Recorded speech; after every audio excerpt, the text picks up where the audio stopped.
Hi everyone. I'm going to give everyone a few seconds just to finish joining.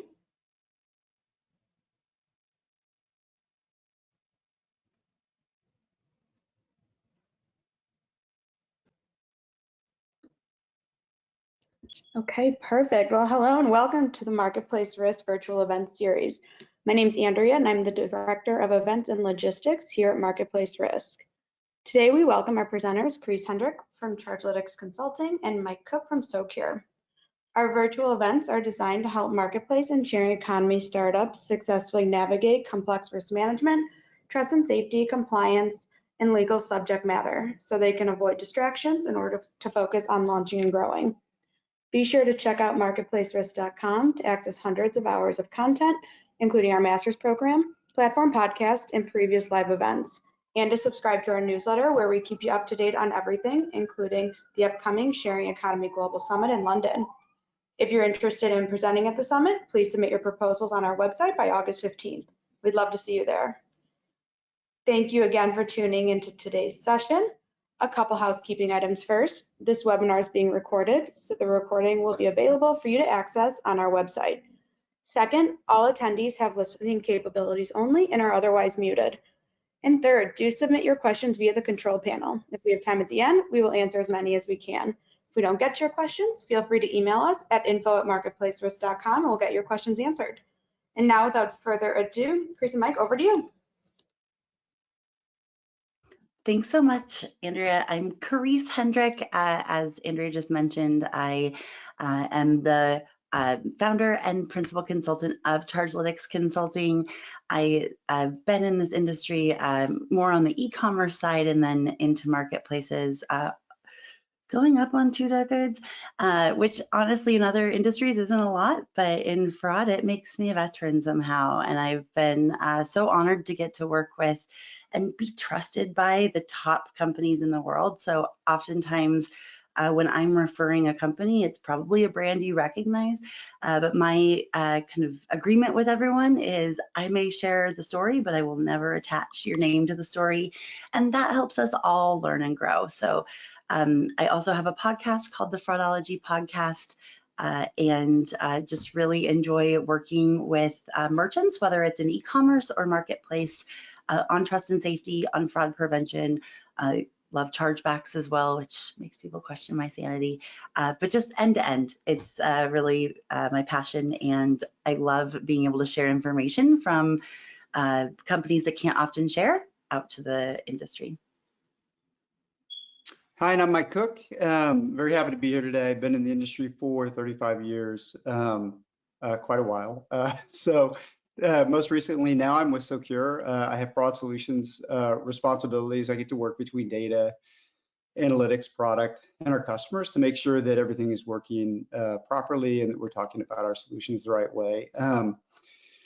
I've got a lot of patents that I've put together in this space. And probably the last thing and probably most important thing is I am a super fan of Karisse. So I couldn't be more happy to share this discussion with her. So thank you very much. Well, thank you. Now I'm blushing. That was not in the talk track, just for, you know. It's right here. It's right here. Oh, thanks, Mike. Yeah. So what we're going to be talking about today is account takeover, and I think you know there's a lot of different ways to look at account takeover. I've got a great deal of background in financial services, fintechs, other places, some in marketplace and retail, and so we'll be covering a lot of this today. Of course, Karisse has that background as well as a lot of marketplace stuff. And so when you talk about account takeover, right, there's different language and words that we might use. I may end up using words that are more from the financial services industry, and if I do, Karisse is going to step in and check me on that, and which I think is great. But so account takeover typically happens when a fraudster gains access to a victim's account, right? There's a lot of different ways they can gain access, and account takeover, there's ways that you can stop that. You have to, you know, either identify it up front, or if the account gets taken over, you have to look at kind of what's happening after that account's taken over. So consumer can, or a fraudster can go in, they can social engineer and get someone's passcode and log in, and they can get into an account that way. Buyers can modify personal identifiable information, change passwords, change shipping addresses. So there's a lot that these guys can do. And what we've seen is they can either sit and hold the account for a while, or they can make unauthorized transactions, or they can steal stored value, right? So a lot of these merchants or marketplaces where there may be stored value, loyalty points, that's value that, you know, a fraudster can use. So they'll want to go in and take over the account and take advantage of those things. Karisse, do you have anything else to add to that? And I think that the biggest thing I would say is, although account takeover has been a thing for about the last 10 years, I've told the story on my podcast a few times, so maybe familiar to people, but I remember, you know, first learning about it from the online gaming community, those big gaming, you know, the biggest brands in online gaming. I'll just leave it at that. I helped found the Gamer Safety Alliance when I was at a trade association, and you know, really worked with them on that. And several companies wanted to talk about it, though no one else was really having the problem. And so I moderated a session, and I guess I can say who was on the panel because that could be looked up eventually. It was Xbox and Blizzard and Big Fish Games and EA, and the room was full. This was in 2013, the spring of 2000, but not because anyone cared about account takeover. No one really knew what it was. It was because they wanted to hear people from those companies talk about it. And then about 2 years later, it started trickling down everywhere. So we've been seeing this for about, you know, 9, 10 years, depending on the vertical you're in. However, the last 2 or 3 years, because of multiple things, you know, it felt like, okay, we're getting a handle on it on the counter fraud side or the trust and safety side for a while. We're able to identify brute force. We're able to identify, for the most part, credential stuffing. But now there's more methods, there's more technology available, there's just more awareness and more need for this for different reasons, and more increased demand, as well as consumers, and I will talk about it in a minute, not always helping us in this and not always understanding that this is there for their own good. It's almost like parenting sometimes, being in trust and safety. So I think that's really what's changed. So if you feel like, oh, we've been talking about it for 10 years, well, yeah, but the conversation changes dramatically, and this is kind of an update. This is the 2022 version of what's going on in account takeover. Yeah, and you know, it's interesting to talk about changing. It's off script, so I'm going to ask, and then you can think about it. Well, and I'm going to cover this slide, but Yeah. So I am curious, and I don't know why we didn't talk about this in the pre discussions, but you know, it's likely we're going to have an economic downturn, right? And so I'm curious about your thoughts related to what might happen, you know, in the coming months if we do truly have a substantial downturn, which people are talking about. But so let me cover this, and while you're thinking about that, right? So there's different ways that people can do account takeover, and again, remember, there's 2 parts of account takeover, and it's a big problem, and there's generally never one person solving it, right? Because you have to have a layered approach. And so, you know, here ATO for via malware, we talk about that, and if you look at different industries that are attacked by that, right? You know, probably the #1 industry that comes to top of mind is crypto, right? There's been a lot of crypto attacks over the last year and a half, right? Where someone will go in either through malware, or right, they can do social engineering and get the identity information, the credentials from the consumer, and they can take over the account, right? And that is it's a very low level way of taking over the account. So it's probably difficult to identify. But once they're in the account, that's when you have to kind of pay attention to what's going on in that account, right? So crypto especially, and we've seen some of the terrible news, right? Of course, there's, you know, phishing attacks. To add, I'm sorry, Mike, I just wanted to add on, if that's okay. Sure, like, please. Yeah, so on, you know, account takeover via malware, to your point, we've had malware for a long time.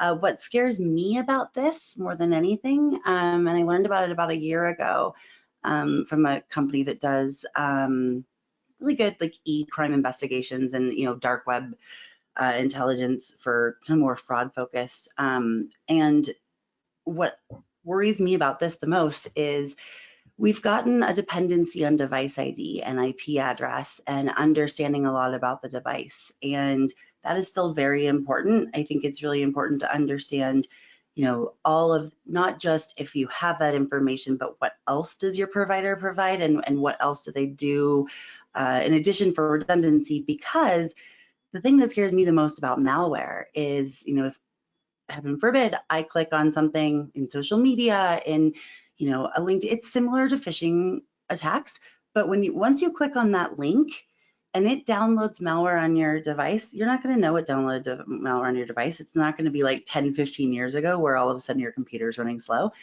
But every time that you log in to any site that has .login, whether it's your bank, your company, employee access, any marketplace, shopping, e-commerce site, etc., it's sending back information about your login to the host, not just the username and password anymore. It's the full session details.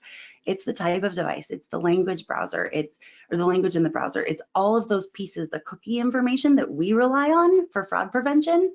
They're sending that back to the host, and I've seen that happen in real time. The company that helped me, they were able to show me in real time because they have something in the middle that is able to pull that. And so whenever any of their clients are on that list, they're sending it out to their clients.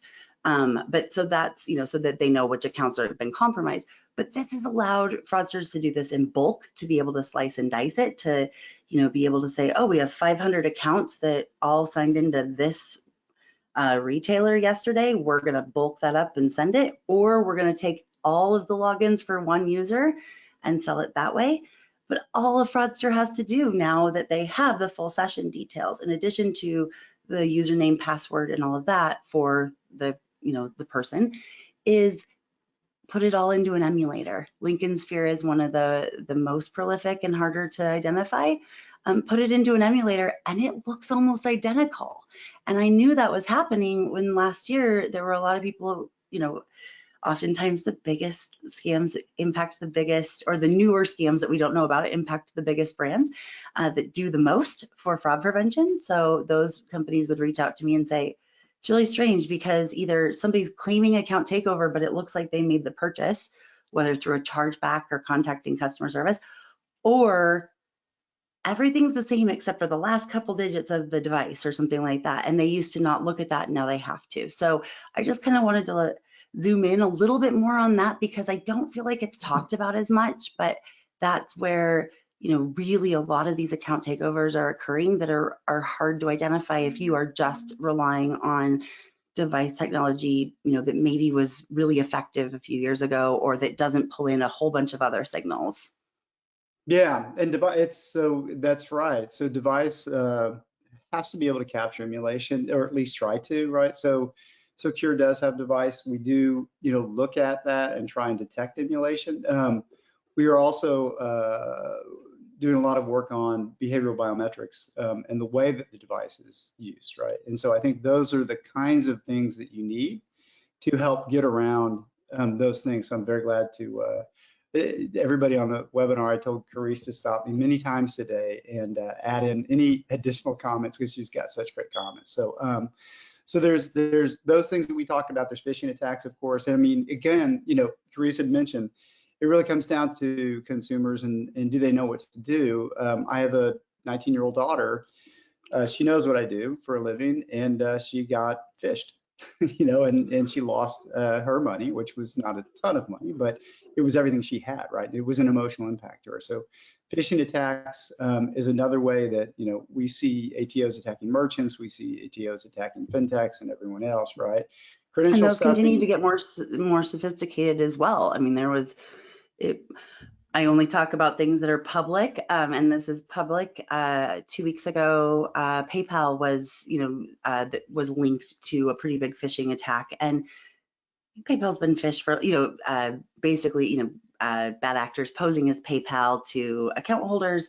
But there was a lot more to this. It really looked like either there were employee credentials involved or something, because the server was actually coming from PayPal. They'd found a way to spoof things.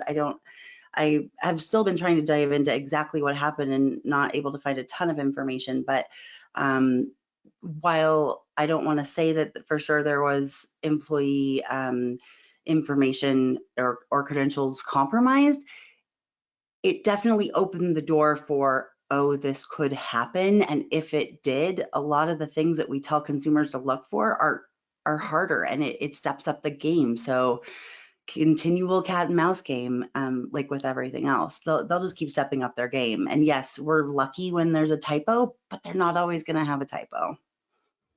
Right. And I'm going to skip to accounts for sale because, again, this is something that I learned from Karisse during the early conversations when we were prepping for this webinar. But, generally in fintech, what you'll see is when an account gets stolen, people get to it. I mean, the bad actors tend to want to take advantage of that. They want to, if it's a DDA account, they want to deposit, they want to withdraw, they want to do transactions on a card environment, quickly, because they want to kind of not get captured and see what they can do rather quickly. But Karisse, you had a really good use case where you've got accounts that are taken over, kind of checked into, and then a value assessed, right? I mean, can you talk a little bit about what we were talking about the other day? Yeah, sure. So, I think it's a good thing that you skipped over credential stuffing, mostly because a lot of people talk about it, and also because, to the point, that is still absolutely happening, but not for a lot of the people in this audience. A lot of the people in this audience are the bigger brands that are targeted first with the most advanced techniques or technology by fraudsters. And so I feel like there's a lot of information out there about that. As far as the accounts for sale, this has been something that's been fairly popular for, it's been happening since the beginning of time, whether it's marketplaces or others. Maybe somebody sold on a marketplace, many years ago, had a pretty good seller rating or, history of selling, and had some perks associated and, other things, and as well as that builds trust. And now they want to sell it to somebody because they're not using it anymore, and why not? And they can always start another one if they need to. The problem with that, though, is scalability. And over the last few weeks, I've definitely been hearing from large brands and marketplaces that they're seeing an influx of this, and it looks very similar to account takeover because it is, but it's with the consent of the person who owns the account. And what other people within fraud have learned by doing investigations and then sharing it with me, which I'm grateful, is that there's a bigger push on social media now that people are feeling the pinch of, not having extra funds. Hey, if I'm not going to be able to go, stay somewhere, or if I'm not gonna be able to go buy event tickets or concert tickets for a while, why do I care about this account? I see on social media I can get $50 for it as long as I open my account from this date to this date, and I've done this or this. Like, why not?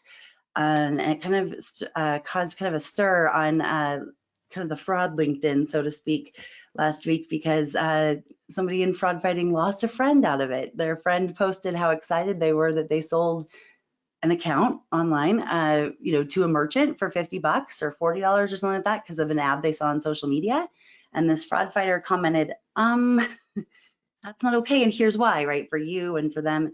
And the person said, how dare you, really felt scolded and felt embarrassed, I think. But their response was, how can it be illegal and how can it be bad if it's so public and if it's on social media? We all know the answer to that question, but I also understand. I can hear my sister or a cousin or a friend say that as well. And so that's really something to be concerned about. I talked about it more in depth on last Thursday's episode of Fraudology, but there are also above ground, like, regular www. Websites on the surface web for marketplaces for selling accounts to marketplaces, specifically seller and buyer. And it's a marketplace itself, and it even has chargeback protection for sellers. Isn't that nice of them? But sometimes brokers are buying them. Sometimes there are people who aren't going to use them for nefarious purposes. I mean, we can debate all day long if brokers like ticketing brokers and travel brokers are nefarious, but as far as using a stolen payment method or something like that, but it muddies the waters more when good consumers are participating in it as well. I used to call it consensual account takeover, kind of jokingly, and now I started referring it to it as victim-assisted account takeover, similarly to victim-assisted scams on the banking side. And this just makes it a lot harder for those of us to be able to detect when is this, bad and when is this not. Well, I mean, and it is still bad, right? So that's making sure all your users know that it's against your terms of service, so that when you identify that, you can cancel that account. And if there's any fallback on social media as far as posts, whatever it is, you can point back to your terms of service. There's other things too, but that would be the first thing I would say is cover your bases. Yeah, and this is great talking, because I think, right, if you look at this in financial services, right, it's a lot of, we would call that money muling, right? And same thing, you have the spectrum where people are like, they're complicit. I know I'm making money. I know this is wrong, right? All the way through a couple of different steps to, geez, I kind of am unknowing, didn't realize this was wrong. So it sounds like it's very similar to money muling. Does it have a similar name in merchant place risk, or is it just accounts for sale? So literally, I just started hearing about this at scale like a week and a half ago. So oftentimes I kind of come up with a name first, and either that sticks, kind of like refund abuse and other things I've uncovered. Other times it gets called something else. I'm just kind of calling it, knowing that, especially if you're a big brand and you offer loyalty to customers or sellers or buyers that have been yours for a while, that seems to be what they're targeting right now. Because if the consumer is involved, they're probably going to make sure they don't have any stored credits on their account. They're probably going to make sure they don't have the loyalty points or the air miles, et cetera, in their account. And then also that can lead obviously to more of those, to more victimization of that consumer, because now the person has all their information inside the account. But the biggest concern as far as to merchants and marketplaces is knowing this exists and talking with your customer service so that if they hear something like this, they can flag it to you so you can see what it looks like on your end. I do know that most of the time they're advising people that buy these accounts to change all of the PII, which I know you're going to talk about in a minute. That's not always the case on all of these, but that is something they're doing there. But being aware of it, knowing what it looks like, communicating to your customers when you can, when your comms department allows you to do that, reminding them of the terms of service, reminding them how important it is, or giving extra perks. There's different ways you can do things to ensure that customers understand that even if they're not gaining benefit from their account with you right now, it's really important that they not sell it for an extra $50, or in some cases, hundreds of dollars, depending on who it's to and the history on the account and the permissions on the account because of the history. Yep. Yeah, and so let's talk about countermeasures for a while, because it's interesting, right? If you look at accounts for sale, just as an example of the things we just covered, right? You talk about credit mules, right? Credit mules are very difficult to identify because it looks like the consumer, it looks like first-party fraud, right? So countermeasures for things like taking over an account by any way, right? Even account for sale, right? For me, there's two different ways to look at countermeasures. There's how do I make sure this doesn't happen? Good luck. It's gonna happen, right? No fraud tool is a silver bullet, but it's how do I stop that, right? How do I make sure the account doesn't get taken over? So if you look at that, right, there's things like consumer education, right? And again, it's good to inform consumers. They don't always take care of themselves the way they should. So, we have to protect them. There's behavioral biometrics. We talked a little bit about that. There are, bot mitigation. There's device ID, right? And those are the things you can use, and you should be careful of somebody trying to emulate that, right, as well. But and there's step-up authentication. So stopping account takeover before it happens is really, really key. And the most important thing there is not impacting the customer. I was talking to somebody yesterday and they were talking about how I get so many OTP requests, or, you know, I'm going through a data aggregator and they're pinging out to my bank and then they're getting my credentials, and I'm having to do that over and over and over and over. So they left 3 banks because of that. And that was a conversation I just had yesterday. So, you know, consumer friction is not a good thing. And consumers have gotten to the point where they're real comfortable not having the friction. So having the ability to look at pre-ATO, hey, what can I do in a passive way, right? Can I, you know, if somebody's trying to change, they went in the account because they were able to steal the credentials, and now they want to change the shipping address, or now they want to change the phone number because they know it's going to get followed with an OTP out to the phone number. There's ways to do real passive authentication of those elements, right? So that you can say, hey, this does not look like account takeover. I'm going to move to the side. I'm going to allow the consumer to do this, right? And then there's things that you do to step up if it looks suspicious, and you say, okay, well, I'm going to put you through some kind of document validation, please, you know, or put you through KBA, please. Nobody use KBA, please. But, you know, there's things you can do. So, you know, before we talk about like post ATO, so Karisse, so like some of the things that can be done to stop ATO before it comes into the door, like what are some of the tools and techniques and great ideas you've got there for the marketplace? I'm always going to be big on consumer education, but to your point, Mike, I mean, we never know how it goes. I did talk to a marketplace a few months ago, actually at a Socure event, that shared with the group that we were talking with that they did a kind of an A/B test accidentally and found that the buyers and sellers that they really educated well and in depth actually had a much bigger future spend than the ones that they did everything behind the scenes. It's going to vary a lot on your marketplace, on, you know, all of those things. So while I'm huge on that, I think absolutely doing things behind the scenes, to your point, Mike, having a layered approach, being able to capture the information from the legitimate user to have a baseline is very important, no matter what provider you're using. Not just for device and all of that, but for purchase patterns and behavioral, you know, biometrics to your point, or just behavioral studies. And they usually spend under $100 or just over that $75 mark to get free shipping or whatever that is on your marketplace. But now they're spending this much, or, you know, like, so understanding what the baseline of that user is very important, from sign up or from login all the way to transaction. And then, you know, really just having that layered approach and working with InfoSec as well, because not every company, different companies have different ownership over account security. Not every fraud and trust and safety department owns account security, but it sure impacts you when you own the transaction losses. So, you know, working with them together is very important too.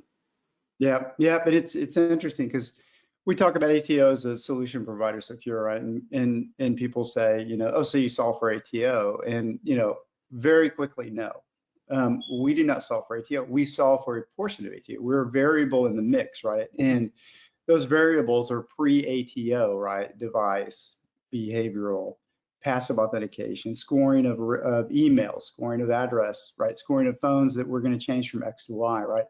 And trying to understand if those are suspicious, and then moving those things up to document validation. So you can see here on the slide, right? Not just a risk score of an email, for instance, but does that also correlate to the name that you're getting, right? So if the risk score is high, and, you know, this email's never been used by Karisse before, that's a pretty good indicator of, hey, let's add a little friction here, right? I mean, so in those kinds of instances, you wanna add some friction. But the post ATO is something that Socure doesn't do, and that's what you were mentioning is transactions. You know, what are the behaviors? I guess down to even what are they looking at in the website? I mean, what other practices or what other insights do you have post ATO? Hey, I stopped 80% of it right before it happened. 20% got through. Big loss. What suggestions for that 20% that gets through? What are some cool key things that you've learned? Yeah, so I mean, first I would say that, we've kind of danced around it a little bit, but just to kind of clarify, for any kind of data pieces for pre-ATO, as well as all types of other fraud and issues within trust and safety. I mean, maybe to your company, fraud isn't necessarily a stolen payment credential, but it's the fact that because you have user-generated content, they're using that account to wreak havoc in different things and mess with the trust that your customers have. And you all know just as much as I do that trust is earned in drops and lost in buckets. And it's really important to continue, that through.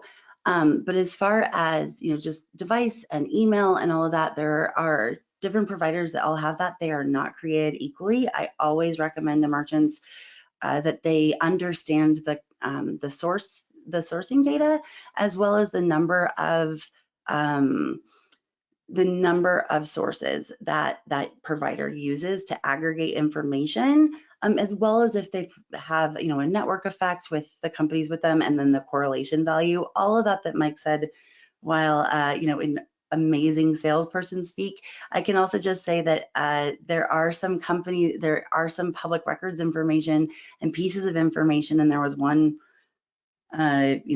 large credit bureau in the US that was just outed yesterday in an article too, that for similar things, where the bad guys have the same information and the bad guys have access to it. They may not be using this brand, but they all have the same sources.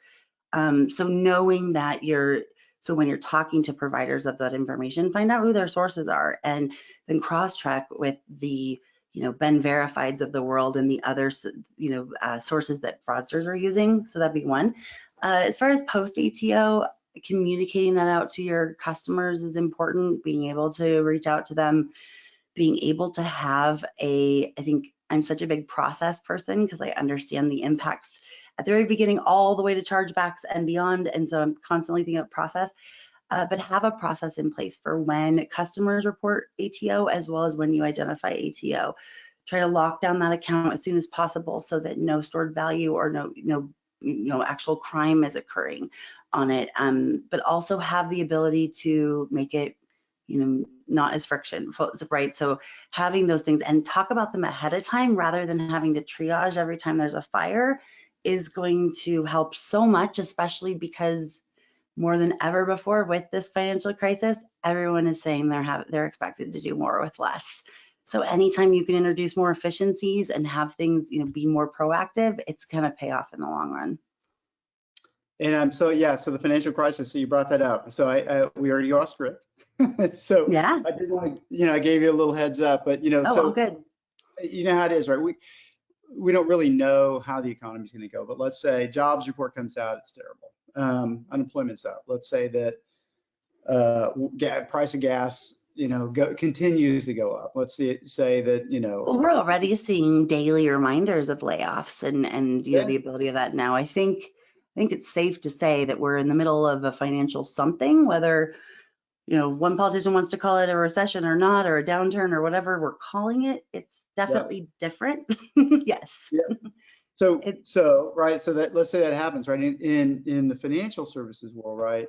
What that means is, basically there's going to be tightening of credit, right? And one of the things that happened in 2008, 2009 is card issuers lowered the utilization from the high limit down to about $400 above what consumers had as their existing balance.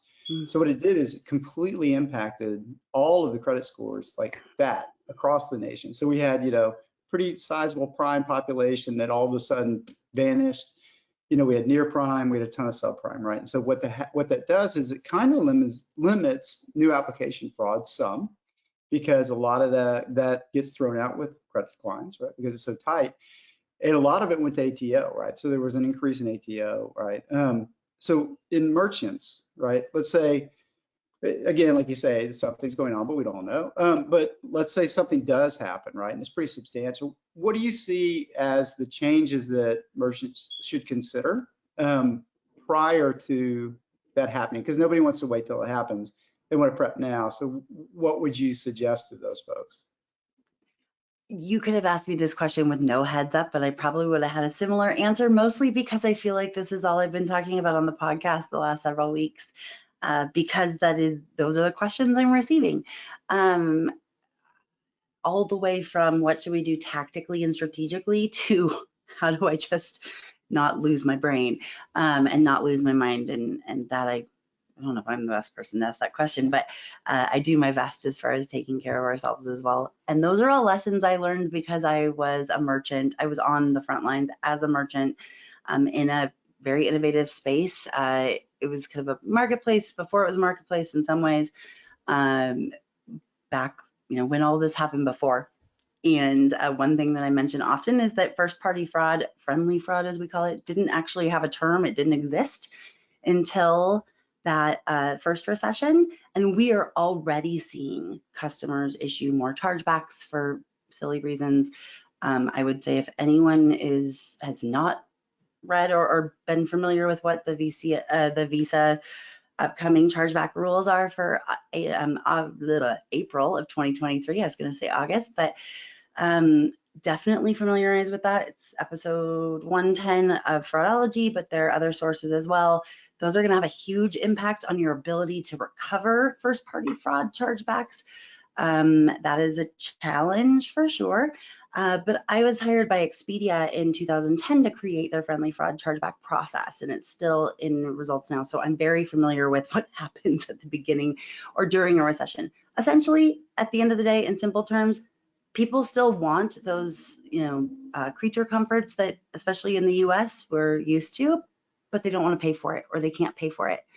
So you're going to see more chargebacks claiming fraud when it's not fraud. You're going to see more nitpicking at, oh, this wasn't exactly how it was described on the website. I mean, my least favorite chargeback at Expedia was a $20,000 family trip to Hawaii that they charged back the entire thing, including airfare, because there was more seaweed on the beach than was on the website. And at the time, because chargeback rules, they won that. But we put other things in place. So definitely, but it's not just going to be chargebacks. It's refund fraud. It's, claiming things didn't arrive when it did. It's not just doing that once or twice, but actually doing it with the motivation of never intending to pay for it in the first place. We see that a lot on the retail side as well as the delivery food side, making up a problem for customer satisfaction. So being able to understand what the difference in customer behavior and all those little nuances of understanding those refund fraud tactics, and then what they'll say, and then being able to have a process in place is really important. Loyalty points, people selling their accounts, like anything, gaming the system, that also just comes with Gen Z. So now we've got this perfect storm of Gen Zers wanting to hack the system and consumers not wanting to pay for it. So, really battening down the hatches in not necessarily, turning down new customers, because you need those customers to stay afloat, but identifying some areas of opportunity for increasing efficiency, and decreasing the number of orders you decline, et cetera. I don't really mean to do like self-promotion, but I created the podcast so that there were a lot of resources for people in this area, because it's kind of all over the place and choose your own adventure. But my guest on Tuesday was a guy named Gil Rosenthal, who worked for PayPal for a long time, then Bluevine. He's very smart on the financial institution and fintech consumer side, and I know a thing or 12 about e-commerce and marketplaces. So we each came to the episode with 3 of our top recommendations for saving costs and for saving money, as well as increasing recovery of funds and revenue for your company from the trust and safety or fraud department. Highly recommend that, as well as really looking at your efficiencies, looking at your risk stack, identifying gaps. There's some really cool newer technology out there that can actually be more effective than maybe what worked a few years ago. Being able to learn about those newer technologies that came from financial services first, similar to Socure, but there's others as well, that they work there and they'll work here. All those things are really important from my perspective, and not having the same path for every customer and having different dynamic customer journeys is also going to help you capitalize, so that it's never going to be one size fits all. Yep. Total mind meld, by the way, because I'm looking at how would I respond to this question too, right? And there's prepare, right? Mhm. And really understand what are the gaps, right? Because we'll see, our customers, we'll see them, pretty often. When I hear about a fraud ring, hey, we got to check about a fraud ring. And then the next words out of their mouth, or it was a bonus or a referral program, right? Oh, Okay. So yeah. generally those things get put together pretty quickly, right? They're mostly marketing driven. And what I've seen is that they don't fully think through. Everybody has a lot going on, right? So they don't fully think through what's the loophole that I'm creating here. And so I think really looking at, in advance of any economic downturn that may come, really looking at what's going on. How can I, if I was a fraudster, how would I game my system, right? Because that's what the fraudsters are doing. And so if they can get through mobile, if they can get the channel, there's people that, it's interesting in the financial services world. I've seen fraud come up in a physical environment because they recognize that, hey, these guys aren't paying attention. And so they attacked a physical environment where we look at that, and we say, fraud doesn't attack the physical environment anymore. It's digital or virtual, right? And Path of least resistance always in yeah. the e-commerce, and marketplace scenario, it's often, call centers. So Yeah. similar. Such a mind, because I was going to bring that up, because that's, especially I was at a credit union conference a while back, and everyone that I talked to said two things, right? One was, we're getting killed in the call center, right? And it's because they hadn't done the proper things. And then the second thing they said was, because I said, well, what are you doing? Well, we're offering KBA, right? And so huge friction. Fraudsters have the data. Good people don't. I don't know, what year my car was, I have no idea, right? So, Try doing KVAs with your 82-year-old grandmother that has dementia. That was a painful day. Gonna miss it. So yeah, so Karisse, yeah, call center I think is something that people forget about, right? And or just don't have time to get to. So really, especially in front of any economic downturn, it's, hey, how can we do passive authentication on every element change, right? Don't just accept an element change, put it in the books and say that's the consumer gave it to me, so it's solid, right? How can I have device in there that is going to look for, hey, this looks like the consumer's device, but is it being emulated, right? There are technologies that can get out ahead of that.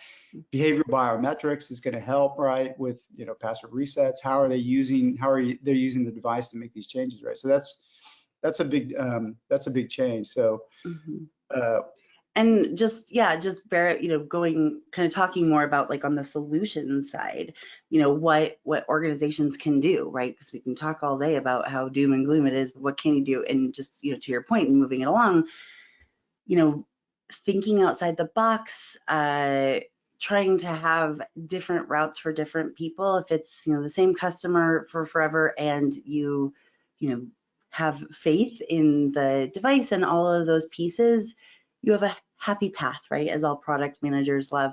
But then you have other paths, and there are some technologies out there and providers out there that are allowing fraud orchestration. We've been getting used to hearing payments orchestration for years, but now fraud orchestration, where you can decide, we're going to send these guys to this provider and these guys to that provider, and these guys don't have to have any provider, or and a lot of that can actually, if you create your flow right and those paths right, you're going to actually convert so many more transactions and increase revenue. And make sure you talk about that to leadership, because it's very important for them to understand now more than ever the importance of trust and safety, the importance of fraud prevention, the importance of quality over quantity, but ultimately trying to get to that quality and quantity. And being more proactive and knowing that the providers you're using, the technology you're using is adapting with that as well. Because we've had this joke for years, and it's not even a funny joke, but just if you ever want to stop 100% of fraud or 100% of chargebacks or 100% of abuse, just stop taking sales. Well, that's the last thing you can do when the economy is bad. I've worked for a company that didn't do well the last recession, and fear makes people do some crazy stuff. So, being as proactive as possible, looking for those opportunities, the money under the couch cushions, the ability to go to leadership and say, hey, we proactively looked at our declines, and we identified if we improve this layer within our funnel, or if we do this or that, or we feel confident that we can decrease our false positives, or we can take on a little more risk, or that new business model that you talked about that made my skin crawl. Okay, maybe we can do it if we do this, this, and this. So being able to show them that you proactively are aligned with the business needs is so important in being able to get things done. Yep. And it's interesting, orchestration, right? So I hate to, so if you look at orchestration, right? And I advised for a company and they did orchestration, and I'm not going to say the name of the company. They actually sold about 7 months ago, but it was beautiful. I mean, their orchestration engine was elegant, and so I love that, right? But then I got here to Socure, and I started realizing that when you orchestrate different solutions together, they may not work that well together. So it's just, as you think about, hey, do I orchestrate? Do I buy from a company that has more solutions together? I think if you think about it, right, ask if there's a company like a Socure that has a bunch of solutions that are offered. Ask that company how much focus do they have on making sure, if I sell model A, B, and C that detects different things, how hard do I work to tease those things out so they're really just detecting first-party fraud, account takeover, synthetic fraud, right, third-party fraud, and that I'm not just getting a bunch of kind of overlapping bins, right, that are kind of a shoulder shrug. It's fraud. We don't really know, but it's a shoulder shrug. So one of the things that, it was funny for me coming from an environment where I was advising for a beautiful orchestration. I mean, it would make you cry, right? And then coming somewhere where all of the solutions are orchestrated together, and realizing the focus, right, on making sure these things are clean and they work together really well. So when you do think about, hey, how do I orchestrate? Think about what I would think about if I'm a fraud risk manager is, okay, what's the upside is beautiful. I can make changes, right? And I can do it like that. The downside is I don't know how well they work together, right? And so if I look at another provider that has a bunch of solutions, it's maybe more difficult to add in another third party. But if they are made to work together well, it's an interesting trade-off to consider, right, as you're doing that. Oh yeah, for sure. And I mean, it's going to really vary on so many factors. There are some companies that it's better to have a one-stop shop with the provider they already have. And if there are other solutions, they can kind of create their own flow and step up or step down, throughout that and pull different levers because there are different options and solutions. But for the companies that can't, using a platform that already does the implementation, so all you have to do, that's another option, right? That's just know that there are probably more options than you're aware of. I feel like that's a conversation I have often with online companies is, okay, what else is out there? Because we might think about, who was on a show floor of a conference 3 years ago. That's going to be very different than now.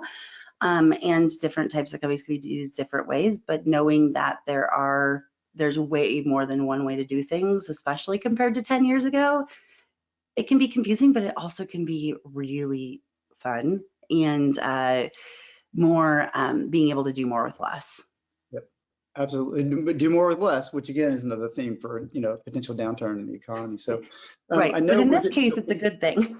Yes, exactly right. And I know we're getting to a point where we're going to have some questions. We have a white paper. We may populate that. There's Corey or somebody, if you're listening in, if you can populate that into the chat window, then people can have that. If not, they can always come to the website. But I know we probably have some questions. Andrea or Corey, are there any questions that we've gotten from the audience that you'd like that we should try and cover? Yeah, we've gotten a few. First question we have is, what is the best practice to detect emulators? Well, that's a good question.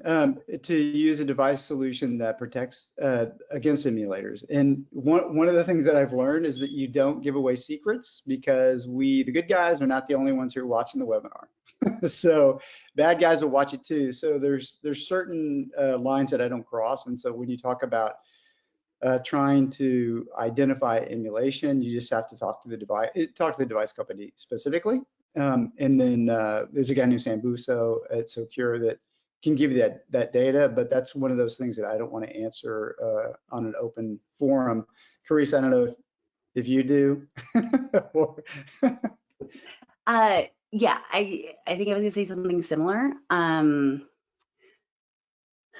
would say yeah, I mean, I think that that's the kind of thing, as much as I try to do outside the box and all that, I do think that working with your providers, whether it's your login, talk to InfoSec, because they might already have something that helps them, and so you can work that together, or they might work with a company that has an additional service where they do that. But my biggest tip is don't take the solution provider's word for it that they detect emulators.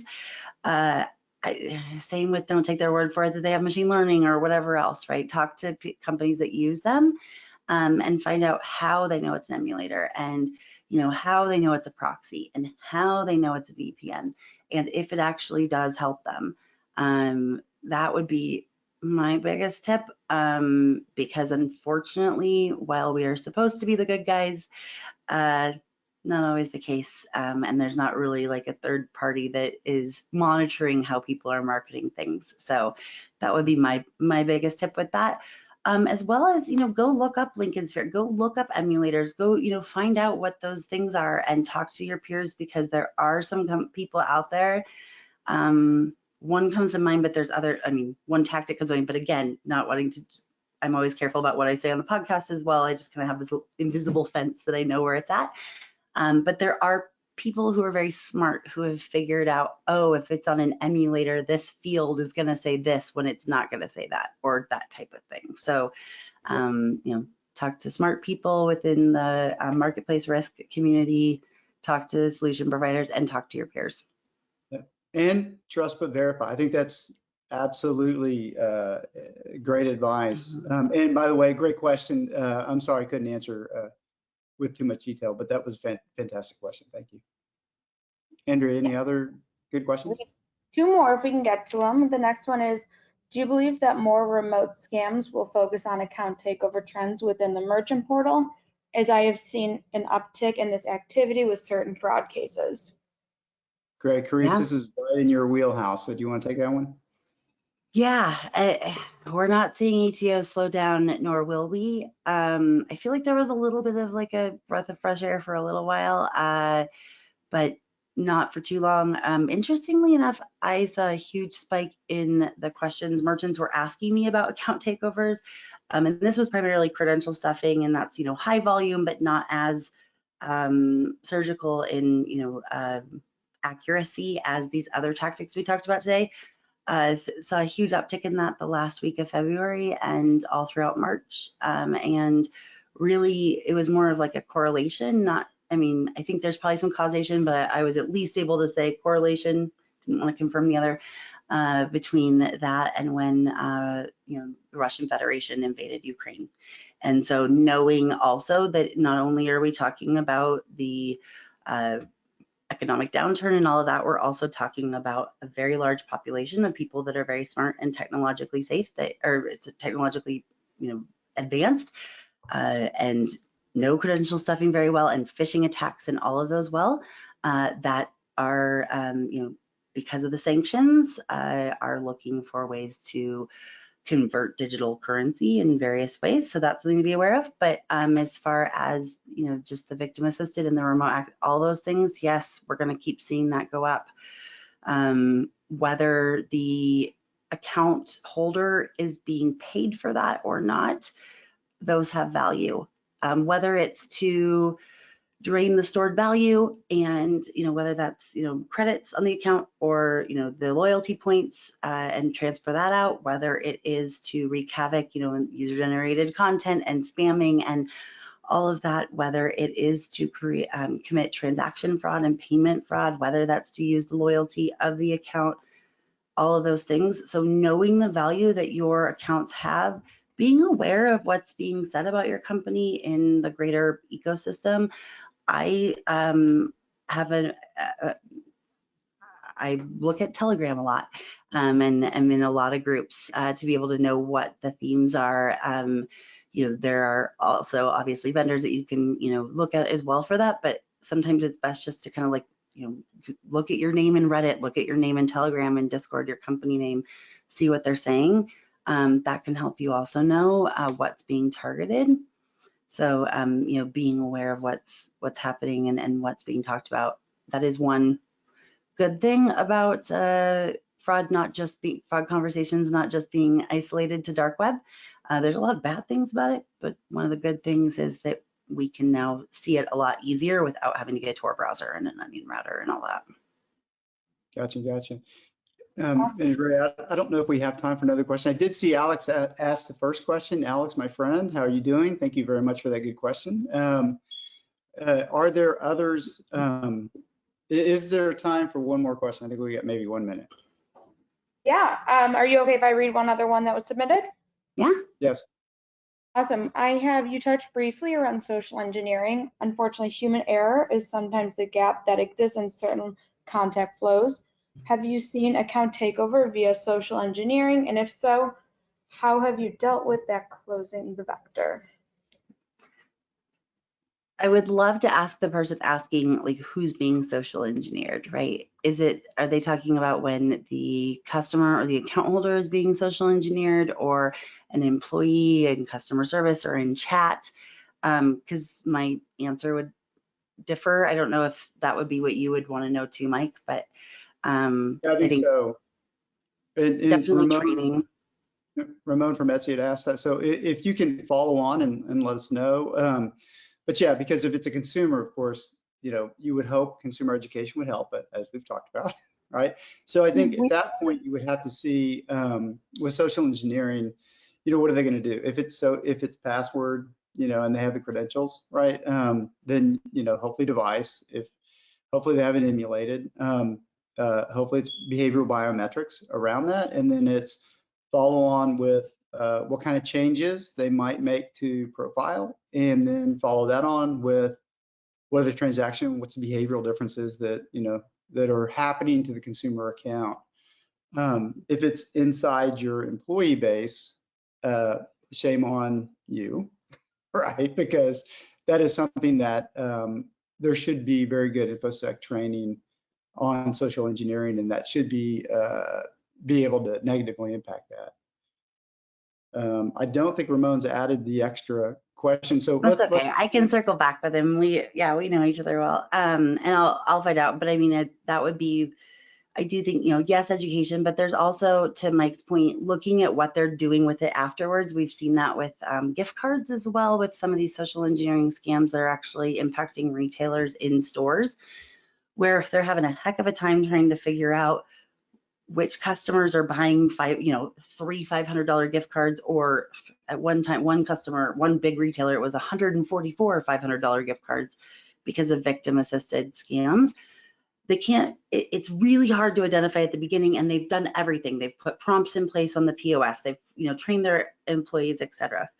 But what they're learning is it's actually more identifiable when you look at how those gift cards are redeemed and what those patterns are, and looking for that a little bit more upstream.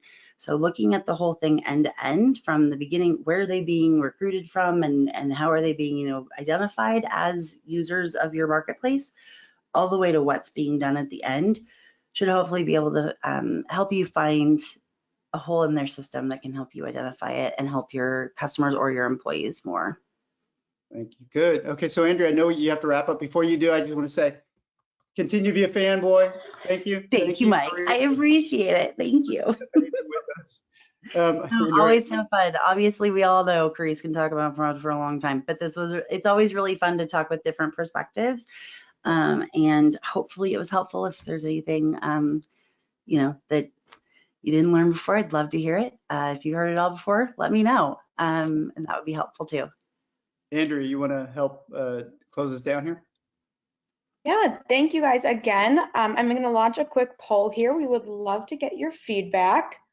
And with that, thank you everyone for joining us today. As a reminder, check out marketplacerisk.com to access this recording, along with hundreds of hours of content, and to subscribe to our email newsletter to stay up to date on all events and happenings at Marketplace Risk.